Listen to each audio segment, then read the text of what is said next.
Hello everyone, and welcome back to Fallout 76 for our weekly trip to the Purveyor. Today we are once again going to spend 1,000 Scrip on 3-star legendary ranged weapons. I'm on my pistol character, so I'm hoping to get a Crusader pistol. This character knows the plan, but they are tough to come by, so we'll have to see if we get lucky or not. Remember, if you like videos like this and you want to see more, do go ahead and subscribe, hit the like button, leave a comment, follow me on Twitter, all this stuff you're supposed to do. But enough chit chat, let's jump into it and see what Mama Mumbles has for us today. And our first roll of the day is a Ghoul Slayer's M79 grenade launcher with limb damage and VATS critical meter filling 15% faster. So I've never been a huge fan of explosive launcher weapons in Fallout 76, but I also haven't had much time to play with them since they adjusted the durability on the weapons. So something like this could become a little more useful than it used to be. And I did have somebody make an interesting comment on my black powder pistol weapon spotlight, saying that a weapon like this might be a good one to switch to if you're using a slower weapon when you get mobbed by things like ghouls. So that's actually kind of an interesting idea. So a Ghoul Slayer's grenade launcher might be kind of cool for the right circumstance. Having extra limb damage on that weapon may also be useful. If you're getting swamped by a mob of ghouls, then crippling some legs would do you some good. Your VATS critical meter filling 15% faster could also be useful, in the sense that your VATS criticals are a guaranteed hit.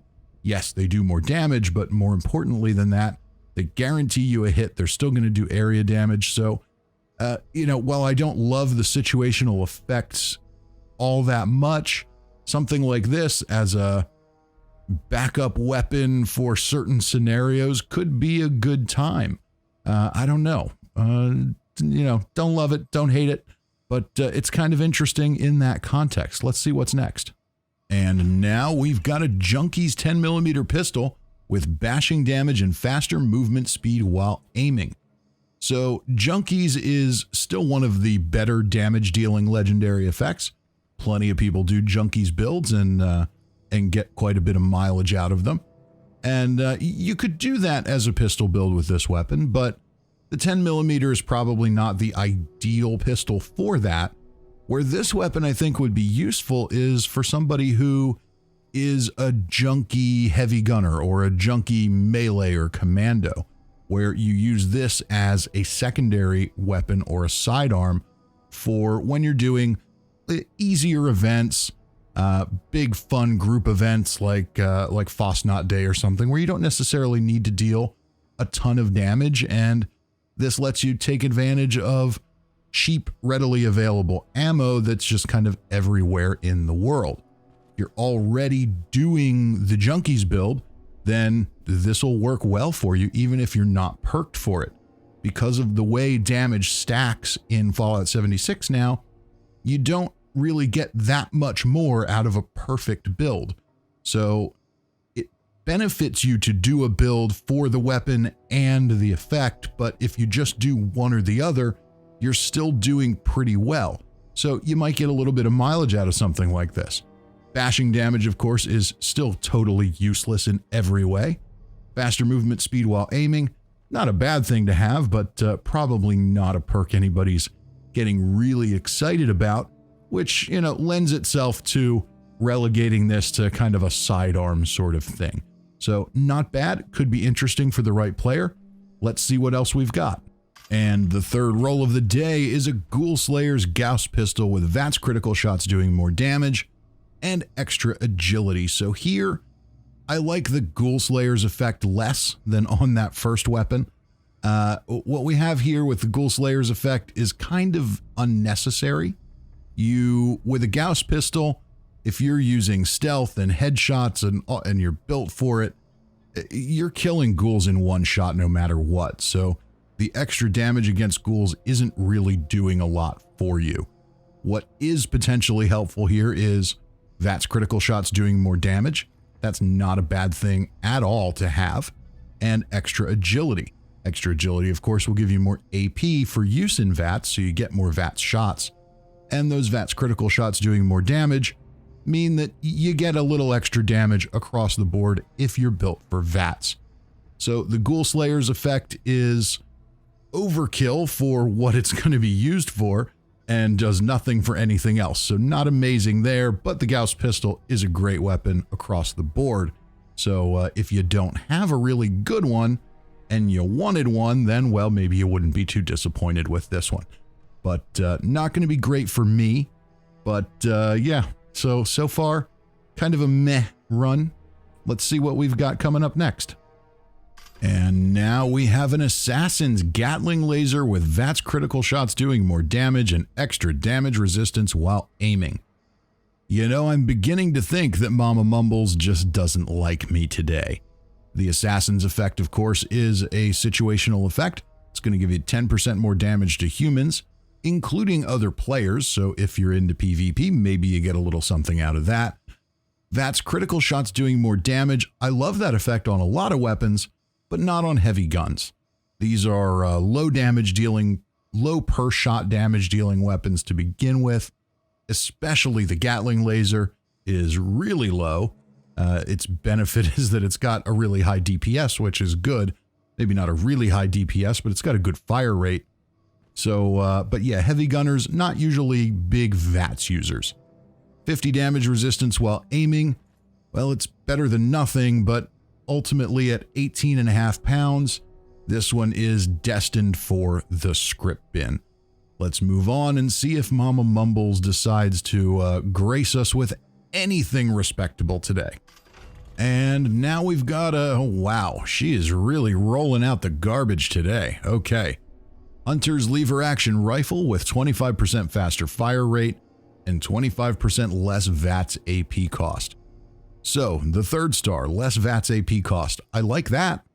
If you want to be a rifleman and you want to use a lever action rifle and you don't have a legendary one, well, that one effect makes this useful, but you're not going to keep it forever. Faster fire rate isn't really doing a whole lot for you with a weapon like this. In my kind of quick off-the-cuff comparisons, I don't really see a difference between fire rates on a faster fire rate versus a non-faster fire rate lever.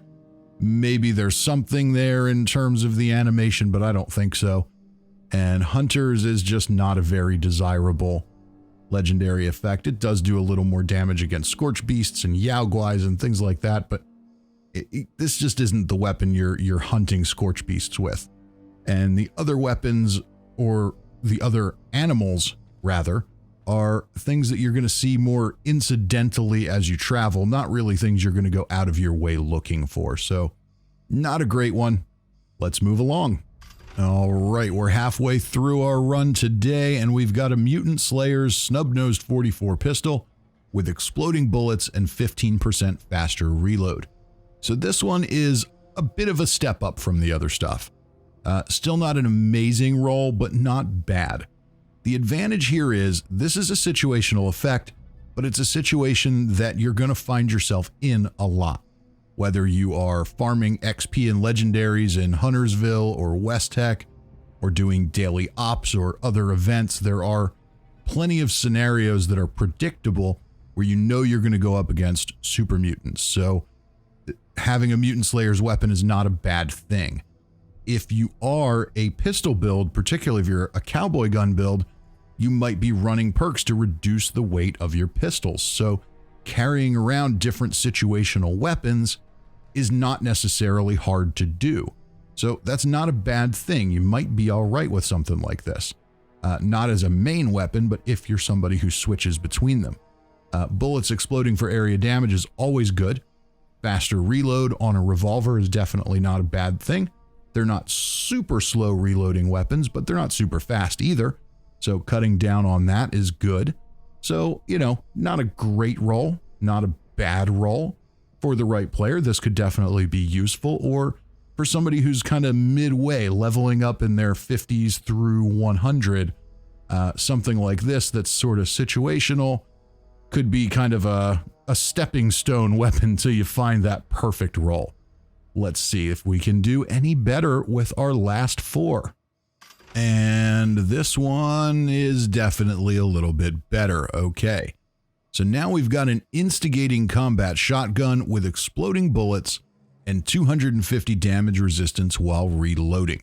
Now, a few months back, instigating definitely got a nerf. It definitely took a hit, but it's not bad. There are some situations where it's still quite good, and this is one of those situations. Basically, your weapons that deal high per shot damage or high base damage are still going to benefit quite a bit from instigating, and this is one of those weapons. So not a bad thing to have at all.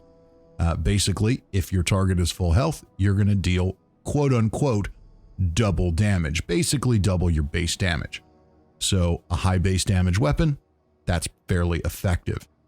Adding the explosive effect to that makes it even better. Now, the drawback to explosive on an instigating weapon is it does area damage, so you might be taking a little bit of damage off of surrounding enemies, thereby negating the instigating effect. So you want to use it carefully, but it could be good.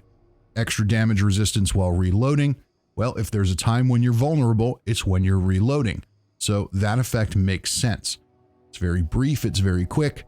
I don't know that it makes a huge difference for most players, but out of what we've gotten so far, that was pretty good.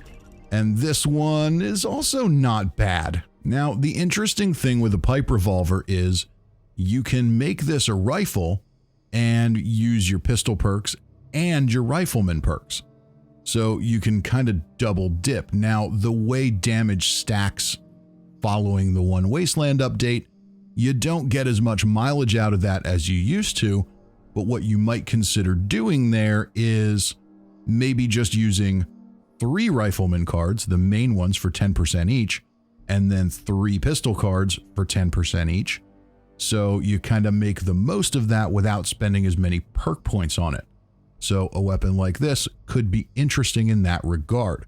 VATS critical shots doing extra damage is always a good thing, whether you're a pistol or a rifle build. Good chance you've got some VATS critical related perks there to help you do more critical shots. And of course, extra perception is going to give you better accuracy in VATS. Depending on your setup, whether you're full health or low health with unyielding, that may have more or less diminishing returns, depending on which way you go. But that's a good combo. Let's see what's next. Now we've got an anti-armor pipe pistol. We're going to ignore half of our target's armor. VATS critical shots do more damage and 90% reduced weight. So here again, kind of an interesting sidearm.